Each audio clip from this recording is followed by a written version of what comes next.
कृष्णा गाडगीळ आणि sons limited 1832 पासून। हा एन्काउंटर नसून खून असल्याचा आरोप वकील नितीन सातपुते यांनी केलाय आणि कोर्टात जाण्याचा इशाराही दिलाय। तर या आर्याच्या प्रकरणात केंद्रस्थानी माजी मंत्री केसरकर आले, पाहूया। ह्या एन्काउंटरच्या विरोधात कोर्टात जाणार आहे। येस, आम्ही एन्काउंटरच्या विरोधात हा खून आहे हा। रोहित आर्याचा एन्काउंटर नाही तर खूनच आहे असा आरोप ॲडव्होकेट नितीन सातपुते यांनी केला आणि कोर्टात जाण्याची तयारीही सातपुते यांनी केली। रोहित आर्याच्या हातावर किंवा पायावर गोळी का मारली नाही? एपीआय अमोल वाघमारेंना हिरो व्हायचं होतं म्हणून छातीत गोळी मारली। हे रेस्क्यू ऑपरेशन होतं। पोलिसांनी आर्याच्या कुटुंबियांशी संपर्क का साधला नाही? रोहित आर्याला दीपक केसरकरांशी बोलायचं होतं, पोलिसांनी संपर्क का करून दिला नाही? असे सवाल ॲडव्होकेट सातपुते यांनी केले। ह्या एन्काउंटरच्या विरोधात कोर्टात जाणार आहे। येस, आम्ही एन्काउंटरच्या विरोधात हा खून आहे हा। याला एन्काउंटर नाही म्हणत। एन्काउंटर जेव्हा असं असतं की दोन्हीकडून चकमक म्हणजे फायरिंग होतं आणि समोरचा जो व्यक्ती आहे तो टेररिस्ट असला पाहिजे, गँगस्टर असला पाहिजे। ह्या आता पोलिसांचं असं कुठेही स्टेटमेंट आलं नाही की त्यांनी छर्रे मारले असते तर कुठेतरी लागले असते। छातीमध्ये गोळी मारली, ती गोळी त्याच्या पायाला मारता आली असती किंवा हाताला मारता आली असती, पण तसं न करता त्याचा खुनाच्या उद्देशाने, त्याचा खूनच व्हावा याच उद्देशाने की पोलिसांनी या अमोल वाघमारे आणि सिनियर पीआय सोनवणे आणि दत्ता नलावडे डीसीपी आहेत, त्यांनी हे सगळं कांड केलेलं आहे आणि हत्या केलेली आहे। मला असं वाटतं की पोलिसांनी त्यांची भूमिका ज्या पद्धतीने आहे ती बजावलेली आहे आणि जर कोण कोर्टामध्ये गेलं तर त्याच्यामध्ये कोर्टामध्ये निर्णय होतील ना, त्याच्यावर जास्त मी बोलणं योग्य नाही। पण मला असं तुम्हाला देखील असं सगळ्यांना वाटत असेल की 19 लोकांना जाळून टाकण्याची धमकी, तो कॉन्ट्रॅक्टर नाही, तो कदाचित मला असं वाटतं की दहशतवादीच होता, पण अशा पद्धतीची धमकी देऊ शकतो आणि त्यावेळी काय पोलिसांनी बघायची भूमिका घ्यायची। रोहित आर्याच्या एन्काउंटर प्रकरणात 2-3 गोष्टी समोर आल्या। रोहित आर्या सरकारसोबत शाळेच्या प्रोजेक्टवर काम करत होता आणि स्वच्छता मॉनिटर उपक्रमाचे 2 कोटी थकल्याचा आरोप आर्याचा होता। तत्कालीन शालेय शिक्षण मंत्री दीपक केसरकर जबाबदार आहेत अशी नोटीसही आर्यानं लिहून ठेवली, तीही व्हायरल होते। केसरकरांच्या घराबाहेर याआधी आर्यानं आंदोलनही केलं। तर पवईच्या आर्य स्टुडिओ 17 मुलांसह 2 ज्येष्ठ नागरिकांना रोहित आर्यानं ओलीस ठेवलं, तेव्हा तो केसरकरांशी बोलायचा आहे असं म्हणत होता, अशी माहिती प्रत्यक्षदर्शी आणि आर्यासोबत काम करणाऱ्या रोहन आहेर यांनी दिली।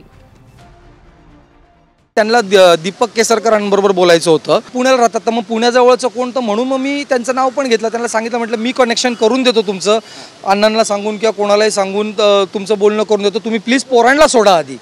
तर मग ते बोलले का नाही तू लांब हो, तुला माहिती नाही त्या दीपक केसरकरांनी माझ्यावरती अन्याय केलेला आहे, माझे जेवढे हे झालेले आहे तू त्याचा अंदाजा पण नाही लावू शकत, तू लांब हो रोहन, तू लांब हो। म्हणजेच आर्याचं 17 मुलांना ओलीस ठेवण्याचं बेकायदेशीर पाऊल का उचललं, तर त्याचं कारण सरकारकडे थकलेले पैसे असा आरोप आहे। आणि या प्रकरणात केसरकरांचं नाव आलंय, कारण तेव्हा केसरकरच शालेय शिक्षण मंत्री होते। आता शालेय शिक्षण विभागानंही स्पष्टीकरण दिले। 30 जून 2023 रोजी दुसऱ्यांदा स्वच्छता मॉनिटर उपक्रम राबवण्यास मान्यता देण्यात आली आणि यासाठी रोहित आर्या त्याच्या अप्सरा मीडिया एंटरटेनमेंट नेटवर्क या संस्थेला 9,90,000 रुपये देण्यात आले। तिसऱ्यांदा अभियानासाठी 2 कोटी रुपयांच्या निधीला मान्यता देण्यात आली, पण रोहित आर्या यांनी सादर केलेल्या अंदाजपत्रकांमध्ये तांत्रिक अडचणी होत्या, त्यामुळे हा उपक्रम राबवता आला नाही। त्यानंतर पुन्हा 2024 ते 25 हा उपक्रम राबवण्यासाठी आर्याकडून विनंती करण्यात आली। त्यावर शाळांकडून जमा केलेली रक्कम जमा करा आणि शाळांकडून कोणताही शुल्क आकारण्यात येणार नाही असं हमीपत्र देण्याच्या सूचना दिल्या, पण आर्यानं कोणतंही प्रमाणपत्र दिलं नाही, त्यामुळे उपक्रम राबवण्याचा निर्णयच घेण्यात आला नाही।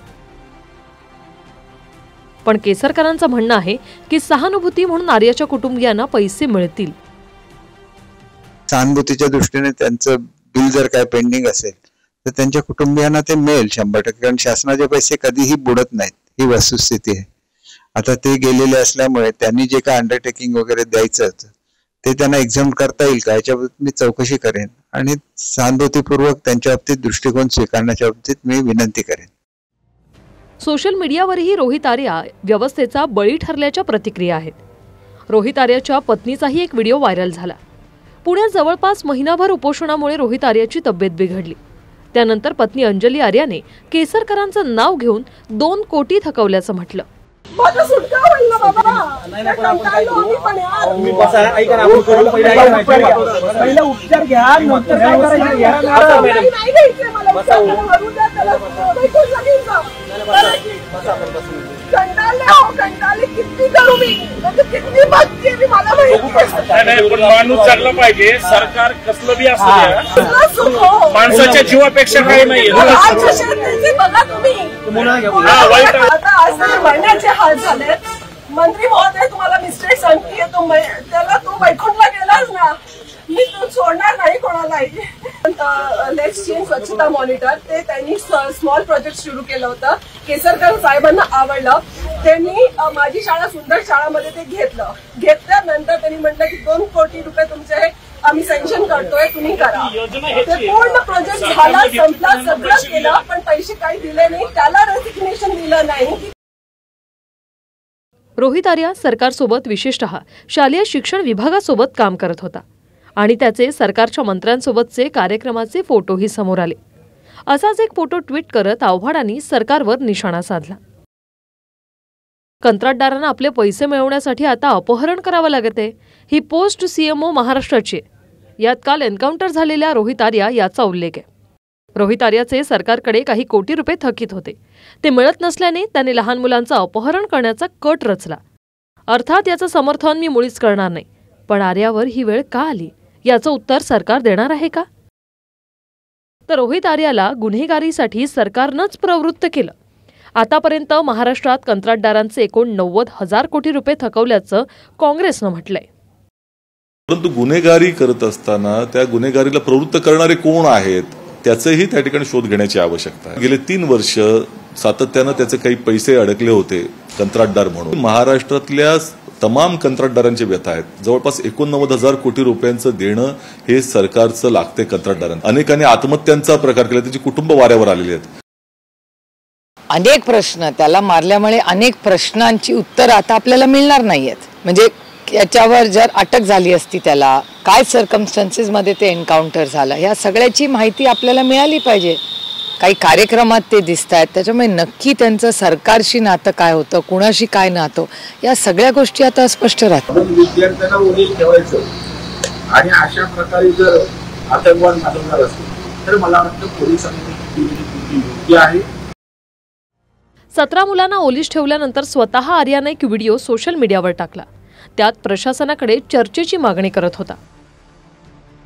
मेरे कुछ सवाल है, मुझे कुछ लोगों से बात करनी है, उनको सवाल पूछने हैं, उनके जवाब पर अगर मुझे काउंटर क्वेश्चन है तो मुझे काउंटर क्वेश्चन पूछना है, लेकिन मुझे ये जवाब चाहिए और जिसके लिए मैं इन बच्चों को हॉस्टेज लिया है.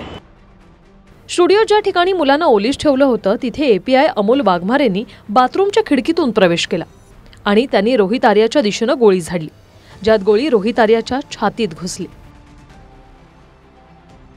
घटनास्थळावरून पोलिसांनी छऱ्याच्या पिस्तूल आणि पेट्रोलसह ज्वलनशील पदार्थही जप्त केले. पोलिसांनी मृत रोहित आर्याच्या विरोधात गुन्हेही दाखल केले. कृष्णा सोनारवाडकरसह bureau report, TV9 Marathi, Mumbai. Poona Gadgil आणि सन्स लिमिटेड 1832 पासून.